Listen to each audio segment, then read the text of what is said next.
بسم الله الرحمن الرحيم. الحمد لله والصلاة والسلام على رسول الله وعلى آله وصحبه ومن والاه. اللهم اجعل جمعنا هذا جمعا مرحوما واجعل تفرقنا بعده تفرقا معصوما ولا تدع فينا شقيا ولا محروما. Quran, it's our first guidance. It's the book of Allah subhanahu wa ta'ala. One of the great verses, Allah subhanahu wa ta'ala says, "Ud'u ila sabili rabbika bil hikmah wal maw'idah al hasana." We know this verse, very famous. Now, let's analyze in a very simple language. Allah subhanahu wa ta'ala is commanding us to do what? Dawah. Then He restricted this da'wah that must be within the frame of two basic conditions, hikmah and maw'idah hasana. قال ادعو إلى سبيل ربك بالحكمة والموعظة الحسنة. So now, what's the definition of hikmah? And what is the definition of al-maw'idah al-hasana? Now, hikmah literally means wisdom. Maw'idah al-hasana means the beautiful preaching, the good words, the nice, beautiful way of preaching.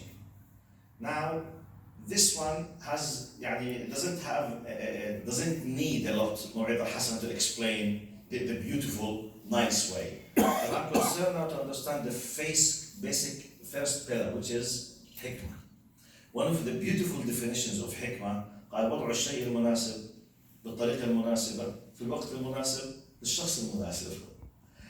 So that to be hakim, wise, and to perform the concept of hikmah, wisdom, you need to pay attention to four basic items so that your way of da'wah will be wise. To put the right thing for the right person, the right way, in the right time. So sometimes it's not just to say it. When you are saying it, imagine that you love the khair for your colleague and you wanted to call him to pray with you in the masjid. You approached him when he was about to get into the toilet. Do you think he will listen to you? It's a common sense. يا عمي خليه ياخذ راحته. It's not a good time. But he's telling you that he's very, very hungry. And you are about to eat. And no, I want to tell you about the prayer. يا عمي, for him, he's saying you as if you are a fried chicken. You yourself, he's looking at you as a fried chicken. Because he's hungry. So is it the right time? No. Right language? Yes, no. With whom you are speaking? Logical, emotional? What is his need? From what he is suffering? You can't approach someone, for example, he's facing, for example, the drugs and he lost his wife and his kids because of the drugs or the gangs or something. You come to talk with him logically. You have to speak with him emotionally, psychologically. Your examples should not be tough logical examples. Your example must touch his heart. So it's a long story, but I'm just trying to pay attention to the concept of hikmah.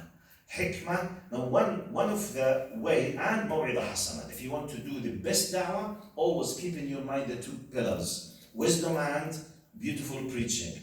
One of the, and to conclude with this, okay, I'm not well educated, I don't know how to do it, I don't know what to do it. One of the good criteria, if you don't have the time to educate yourself, to be an expert, to realize exactly what hikmah is, there is a human criteria, and I'm concluding this from what they call the golden rule between religions. Now, anyone who's related to the area of comparative religions, there's something that's called the golden rule. Golden rule basically is the rule where any religion on earth, heavenly or man-made, they have it, which is don't do to others what you hate others to do to you. In Islam, we have it in the form of لا يؤمن أحدكم حتى يحب لأخيه ما يحب لنفسه. No one of you will reach the true level of Iman unless if he loves or she loves to others what he loves others to do with himself. So this is a good criteria to get into the area of hikmah, which means ask yourself, if you were him and someone is approaching you, what is the best way that will not hurt yourself and he will keep listening in case if you were in his place. Ask yourself, flip, change the roles, you can imagine, then do it. This is one of the good ways how to approach the people with hikmah and maw'idah al-hasana. جزاكم الله خير. السلام عليكم ورحمة الله وبركاته.